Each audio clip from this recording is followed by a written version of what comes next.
Hi guys, from the Aston Martin being the second best team in the first half of 2023, it really showed they had a good car, they had a good philosophy, and this had been a philosophy in which they've treaded on since the mid part of 2022, coming with the same car, making it stronger, better 2023, and its first part was a great deal for them. By the middle of 2023, the updates they brought sank them back, they went back on the grid. They were not upgrades that were to propel them forward. With this 2023 car, they believe they're on a good pedestal. One of the issues they had in 2023 was just brake overheating. That was the only issue I think they had. And when they were able to correct the upgrades they brought, knowing it was the upgrade, when they were able to correct it and made some little changes on the upgrades towards the end of the season, they became faster. They went back to where they were, and it shows they have a decent pace and they know what they are doing. They have good engineering. And as I predicted in a video I didn't release this year about Aston Martin, as I predicted, they won't change the philosophy of their car, and which we saw in their new livery and the new car. The philosophy of the car has not changed. The only thing they did in the car was to raise the winglets, that is the radiator cooling vent, that is the side pods. They raised it up a little towards the edge of the nose. That was the only thing I can see here they changed. They changed the nose a little bit. There are some little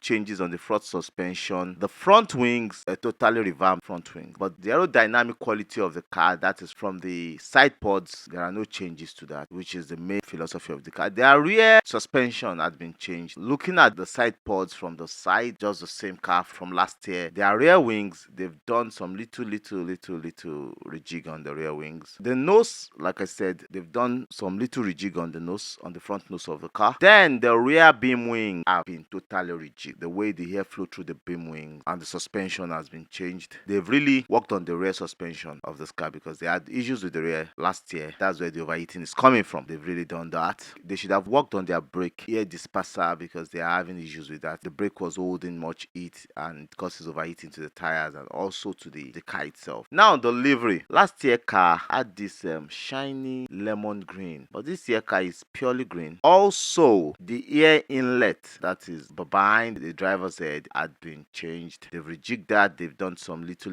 things to make it more aerodynamic. That is the major thing you can see on the Aston Martin suspension. Now the floor, they didn't really change anything much on the floor, except they've changed the underneath of the floor, but they didn't really change much of the floor. Now they've moved from Aramco to Valvoline, and also they are still maintaining their driver lineup. That is Lance Stroll and Fernando Alonso, and I think Fernando Alonso's contract will be due this year. Will they renew? I don't know. Lance Stroll had a bad season last year. Up until the fourth race to the end of the season, it was not really picking up, but he later picked up. It became better, but I think he should do all this season. For the color, they also had a lot of black pigment. I told you a lot of cars would save weight on paint so that they can meet up with the weight ratio of the car to give them the best quality and speed and what they think. I think that their car is a little bit low raked also than last year. Now the underneath of the car, I think they also need to work on last year, in which, but the underneath of the car, we probably will see Monaco or some track in which accidents and there is always lifting and coasting of cars. So we hope to see that the underneath of the car on such tracks so that we can know how they are getting the vortexes. But will this same car with other car manufacturers changing their philosophy totally? Ferrari also trying to improve on their philosophy. McLaren will also change their philosophy and are trying to make it better. Will the Aston Martin still be competitive or be in the same league or be able to challenge with this car? Well, up until Bahrain testing and the first race of the season, we will tell you that. Thank you. I love you guys. Bye.